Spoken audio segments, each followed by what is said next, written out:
Hey everyone, welcome to this analysis. I played the black pieces, my opponent, Anonymous, played the white ones. This is the Queen's Pawn opening, which turned into the Queen's Gambit, specifically called the Chigorin variation or Chigorin line. I'm not sure pronouncing it right, but something like that. So the game was, common for the first few moves. It started off with d4, common response d5. Yeah, he went on to play knight f3. I went on playing knight c6. So far, so good. Then he played pawn to e3, and then I wanted to develop my bishop on c8, so I played, I guess, sort of like a reverse Rai Lopez kind of thing. So I played bishop to g4. Then this turned into the Queen's Gambit. At this point, he played pawn c4. I was expecting him to play c4 in a second move, but you know, I guess better late than never. But at this moment, uh, I just went into like sort of something like the Albin counter gambit. Whenever I play blitz games, especially when it's only like 5 minutes, as you can see over here, the games pretty much end by minute 8 or 9 in the game, right? So if you want results against the Queen's Gambit and you're not really comfortable with playing the normal lines of the Queen's Gambit, I do recommend playing the Albin Counter Gambit. For those of you that don't know, the Albin Counter Gambit starts with moves d4, d5, pawn c4, and pawn e5. And it goes on from many different variations from there. But it's not a super effective thing if you play it in classical games where the opponent has a lot of time to think, and the games can last between I don't know, several hours actually. So, but with these blitz games where it's only like 5 minute time controls, no increments or anything like that, Albin kind of gambit does tend to be quite effective for black most of the times actually. So I just went on to play pawn e5. Then I was expecting something to play, something like a pawn takes on d5, and then I would move my queen to d5. But he went on to play something like bishop to e2. This move I was sort of iffy about because it doesn't really do much, you know. I'm not really going to capture the bishop, or sorry, his knight for my bishop exchange because bishops tend to become more valuable in the end game. But I mean, he wanted to relieve the knight from moving around.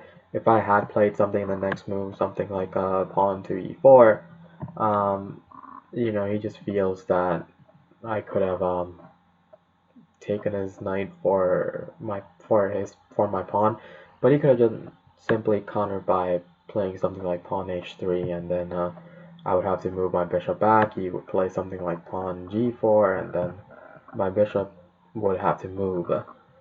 But um, this was an okay move. He played bishop to e2, and then I decided to play bishop, and then I just wanted to exchange at this moment because there's no point in delaying that. So I played bishop to f3. He went on to play bishop f3. Exchange is done. He's not going to capture with the pawn because that just destroys the king side safety. The queen side is already stretched out, so he's going to castle on the king's side. Then I went on to play pawn e4, just making the bishop move 3 times in a row in the opening. I feel like I'm gaining tempo right here. Instead of black responding to white like naturally, he's now responding to me because I'm forcing his bishop to move multiple times in the opening. He retreated back to e2. If it was me, I would have done something like bishop to g4. Um, I'm not going to chase away his bishop anymore by playing something like pawn h5 because that kind of ruins my king side safety. So he just did that. Then he played, yeah, like I said, he played bishop e2. I went on to play bishop to b4, developing my king side and getting ready to castle, all at the same time threatening his king.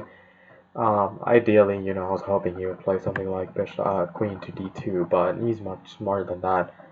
Um, the best move, I think, would have just been to play something like Knight to C3, just preventing the check and at the same time developing your minor piece.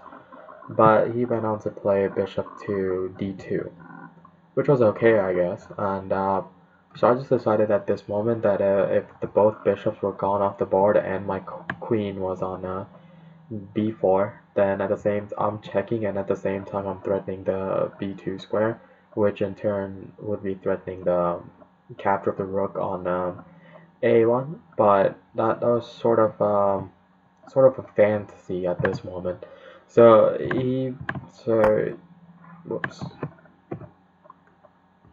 So I played queen e7, and then he played bishop takes on b4, which wasn't a good move. It wasn't like a bad move by any means, but um, it just makes me develop my pieces and doesn't do much for white.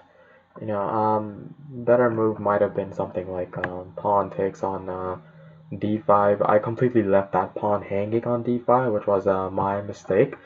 Uh, but again, sometimes you win because your opponent makes silly moves. So then I took on b4 with my queen, and he played queen d2, um, which was good. But again, I would have played something like knight to d2, developing and putting the king into safety. But at this moment, I realized I have a chance of winning the pawn on c4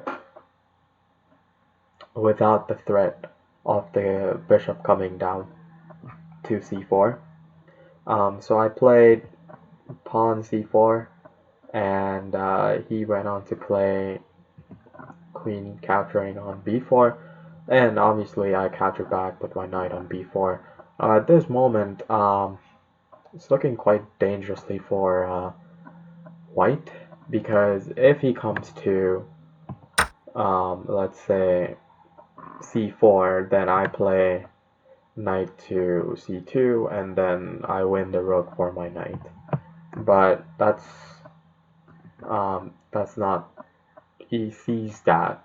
And if he plays something like bishop to d1, then again I can just play something like knight to d3, and then his king will not be able to castle anymore, and I'll be casting the very next move into my queen side, the long side, and getting my rook active really fast.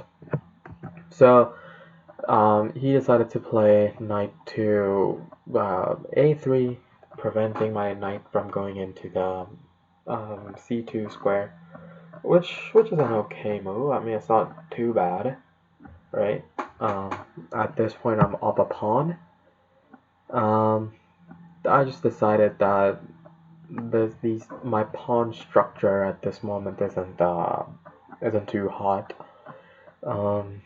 So I decided to play or give him a check on d3 by moving my knight over there. He kind of has to, I guess, capture, because if he doesn't capture, then his king won't be able to move or castle for the whole game now. So he captures with bishop on d3, and I decided to capture with well, I have two options, right? I mean, I could capture with my e pawn, but if I do that, then knight comes down, and that's a bad move for me. So that leaves my pawn hanging, develops as a knight, and that's bad. So then he captured with his bishop, I captured with my pawn on c4, and then he played king d2. I was caught off guard for a moment because didn't really see a point for this move. The king on the second file for me, or second rank, it doesn't do much, right? I mean, it's not a developing move with a key. You're not going to attack my pieces with your king. I would have just castled onto my king's side, get the rooks active, and go on from there. We might have a pretty, decent middle game. But he did what he did. He played king d2, and I castled the next move, and yeah. So castling happened, and then he played pawn to f4. It was, I think he was kind of enticing me to do en passant and then just capture his pawn. But if I did that, then he has he can just play pawn f3, and then I would be down. I wouldn't be down a pawn. We'll be even material, but he has a pretty good game because my pieces aren't developed, and he can go on from having an okay game to a good game from there. So I castled, he played pawn f4, and then instead of doing en passant, I just wanted to develop, and I did pawn f5. Now I have a nice really chain of pawn going on over here. Anytime you're playing a game, one of the things I noticed is if you have a pawn structure in the shape of a mountain, right? I like this over here, pawn f5, pawn e4, pawn d3, right? That's a mountain. Mountains are better than valleys, right? So if it's like an arrow or a triangle, you have a better chance of attacking your opponent, as opposed to a valley, which is obviously an upside down mountain, which allows your opponent to come into your territory. So if you see pawn structures on f4, e3, and then again on d4, that's a valley. That's a small little valley, allows me to come into the pawn structure. And so I would say my pawn structure is a little bit better than his at the moment. And so from here on, he played rook to c1, trying to get the rooks into the action. Then on, I played pawn to b6. At this moment, I was thinking to get my king into the action, and he played pawn b4. And again, I'm not too sure what the intentions were, but I didn't really have time to think too much, so I played knight to f6, getting my knight involved into the game. Eventually, get him down to the what is it? The d5 square, yeah. Get him down to d5 and see how it goes from there. And he played pawn h3, essentially preventing my knight from going onto the g4 square, which was a good move, which was okay. Then I just got my king into the action by playing king b7, and then he played rook c4. Then I went on to play rook to d7 because I realized that his next move will probably be something like a rook c1 from h1, right? And then just eyeing down the double threat on my c7 square, which inherently c7, c2, or not c7, sorry, f7 and f2 squares are weakness squares for black and white respectively, but here c7 sort of would have turned into my weakness if I hadn't played rook d7. So he went on to play rook d1. Again, I'm not too sure what the thought process was. I think a better move might have been something like rook h1 to c1, but I don't know. Then I played knight to, or not knight, pawn a6, preventing the knight from coming down to, preventing the knight to coming down to the b5 square. And from there on, he played rook c1. So I believe that he was in a rush, I believe, And in the previous move, he wanted to play c1, but I think he just slipped and the cursor dropped his rook to d1 instead of c1. It happens a lot. I've lost like several games because of time pressure and the mouse just slips and my piece just goes all over the place, right? It happens. So then I played rook to c8, getting the rooks involved now, and I believe that my c7 square is safe now. And then on he went on to play pawn to b5. And then at the moment I realized if I capture, his knight can come into the action and that wouldn't be too good for me. So I wanted to prevent that from happening, so I just played pawn a5. Again, as you can see in my pawn structure, I have 3 mountains over here, I guess. F5, E4, D3, and C7, B6, and A5, right? So it's good little pawn chain over here. The knight is only limited to 1 square, right? To go on to B1, but so I was feeling comfortable.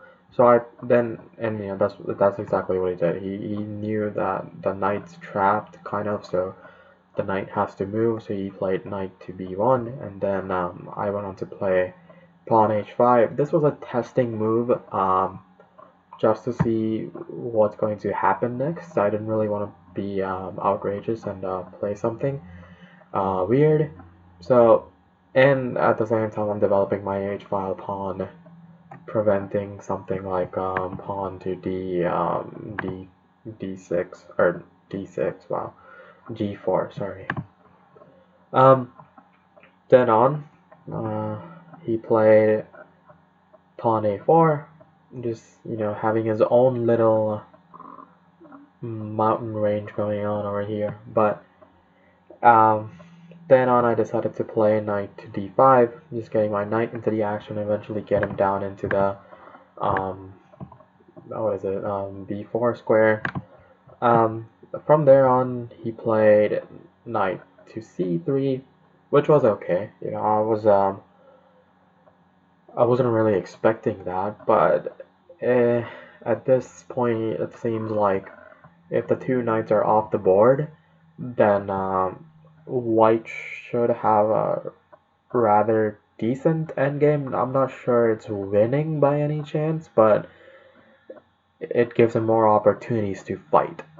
But simply because my pawn structure is better at the moment, I do believe that even though if our knights were off the board, I might have been able to squeeze out a win.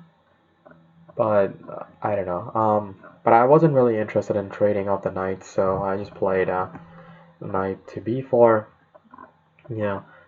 From here on, as you can see, this rook on c4, it's but it can't move anywhere, right?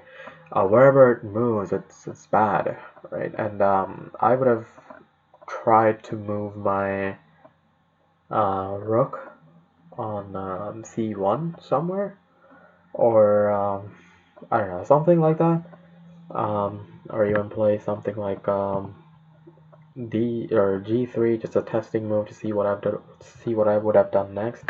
But I think he just blundered, he just went on to play pawn rook to c6. The computer analysis at this point didn't really highlight this move as a blunder, which was kind of surprising for me because why not, I think it's a blunder. I mean, you're giving up your rook for the knight, and so I just did that. I just captured with my knight on c6, and he really didn't have much choice, so he played pawn to c6. And at this point, black is up, but if I don't play carefully, I could very easily lose this game. So I really didn't have much choice either, so I captured with my king on c6. King safety for me is dangerous, right? And mm, I was getting a little worried about what his move would be now because if the knight moves to a good square, it's a discovered check, and that's bad for me, right? So I was thinking something like knight to d4. Because if he does that, my pawn structure is kind of ruined, and at the same time, I'm getting a discovered check from the rook on c1. So I have to move my king, and at the same time, as I'm saying, my pawn structure is ruined, which is the one plus point I have in the center of the board.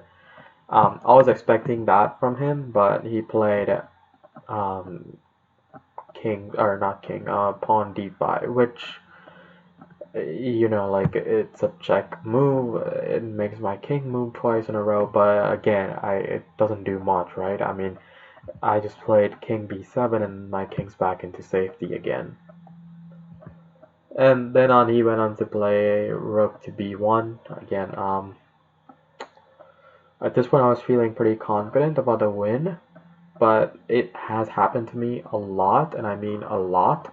Especially in blitz game when you don't have a lot of time to think, you can easily, um, I don't really know the technical term for it. I guess it's a skewer or something like that. I'm not sure.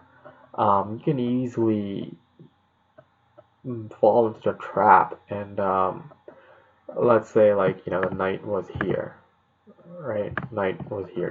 That doesn't happen, right? And this pawn on b6 wasn't there, then what I'm trying to say is that you can get a check from the knight at the same time you can lose the rook on d7. So that happens a lot. So I try to keep my kings and rooks in different colors in the endgame if the opponent has a knight. So I wanted to get rid of the pawn on d5, so I played pawn c6. He captured, I obliged, so I played pawn c6. Then he went on to play knight to d1. Again, I guess he's trying to get his knight onto the f2 square. Later on, have some movement going on for him. But I just played rook d7 to c7 because I'm eyeing down this whole file, right, and hoping to make the opponent king as fast as possible. But he played rook b2, which was good. It prevents the check from coming in. Then I played rook to c4, threatening the a4 pawn. And at this point, he resigned. I don't think he needed to resign, but he did know that there's not much to play for. Because let's say if I hadn't played c4, right? Best move, it's still like, right? The best move would have just been to play rook to c2, because if I do that, then he has no other option but to capture, and he has to capture my rook, right? So he captured, and at that point I would have captured again, and he only has one place to move, and he moves over here, right? And I can easily win this game because my rook's on the second file, which is always a danger for white. I can just have some fun and capture pieces, and eventually look to get the pawn on d3 promoted to c1 or something like that. I don't know. So that was the analysis for this game. Hope you liked it. Join me for the next one. Thanks.